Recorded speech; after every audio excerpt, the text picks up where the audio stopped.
I almost quit photography after making thousands of dollars working on projects that I hated. The worst part, I thought I was doing everything right. Here's the trap that most new photographers and videographers fall into. Chasing every single paid gig that comes your way. A wedding here, a corporate video there, maybe some real estate photography on the side. The money looks good on paper, right?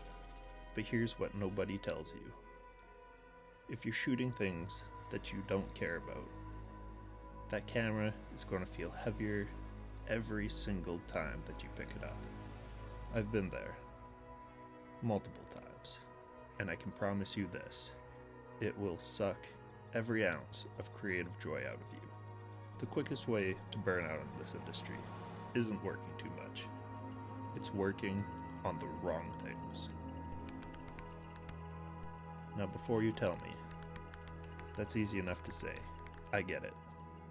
If you're relying on your camera to pay the rent, to put food on the table, you might need some flexibility. Sometimes you have to take the gig that pays the bills. But here's my situation. I have a full-time job that covers my cost of living. So for me, taking on photography projects that don't excite me just doesn't make sense. I'm trading my free time and creative energy for money that I don't desperately need, and it was killing my passion in the process.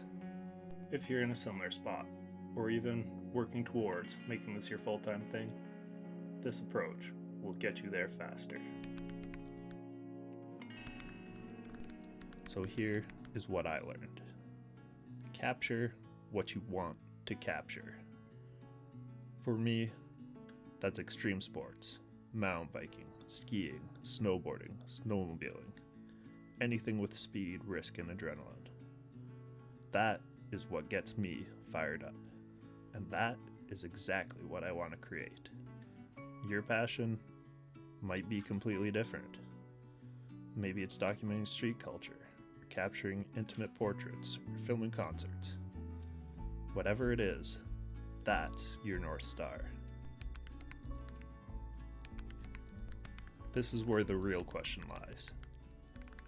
How do you actually build a career around it? The reason I want to capture extreme sports is simple. Those are the sports that I love doing. I ride, I ski. I'm already in these communities. By the time I picked up my first camera, I already knew people doing the things that I wanted to film. If you love something enough to want to photograph it, chances are you're probably already connected to that world in some sort of way. Start there. This is where you figure out what you're doing in a completely no-risk environment. If you miss the shot when you're filming your buddy hitting a jump, nobody's going to lose any sleep over it. You learn, you adapt, you try again next time. But imagine this, you somehow convince someone to pay you serious money for a shoot. You have no idea what you're doing, and you can't deliver what they expected. They're going to be upset, your reputation takes a hit, and you've just made your path 10 times harder. Your friends are your practice, your guinea pigs, your proof of concept. And honestly, some of the best content you will ever create will come from these sessions, because there's no pressure, just pure creativity. While you're out shooting with your friends, you're doing something crucial. Building a portfolio of exactly what you want to be hired for. For me, that's not wedding photos, not corporate headshots, the actual work that I want to create. This portfolio becomes a magnet for the right opportunities. Here's the biggest lesson I've learned over the past few years. People will hire you for what you're known for. If all you shoot are weddings, but you want to be an action sports photographer, you're going to have a really hard time making that transition. Clients will look at your work and be like, yeah, they're a wedding photographer. I'm not getting married.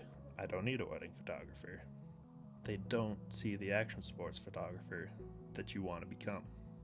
But if you consistently create high quality work in your chosen niche, if you keep building that portfolio, if you keep showing up in those communities, eventually you make the right contacts. You build real relationships, and it snowballs. One project leads to another. One connection introduces you to someone else.